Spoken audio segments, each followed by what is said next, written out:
Mano e risk factor mokwongo. Mano is an indicator ni mbele kucho weche nyakethore. Koro mano is the risk factor, physical violence. Second risk factor en ni ng'ama intie go, ng'ama idak go, en ng'ama ing'eyo maber. Ting'eyo ni chon kano dak kama ne en ng'ata inani. Kata samoro kiwuotho kode matin to ng'ato chwanye, ineno ka en ng'ama dhao ni mane lwete en ready. Koro mano is a major risk factor. To predominantly mane main risk factor matango ni gani ng'ato violent. Koro mano kineno to onengi ing'i ni kaendi to shida nitie. Tidhi report kata imany kaki idhi nini bet kama at least in safe matin. To koro kwa dokor ka puonj magi monego bed ni chiwo.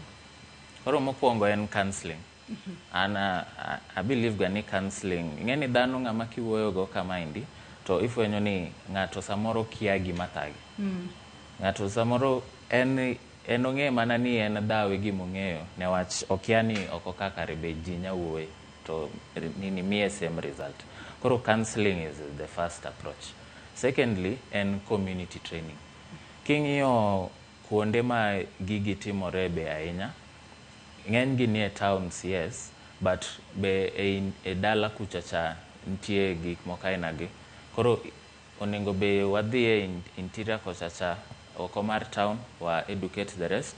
Schools be onengo wapuonj joma dichuo ni kama indie kaka onengo wasuluhisha weche life onengo ibed ni preserve kama okonengo ji onegreji ogore ainago.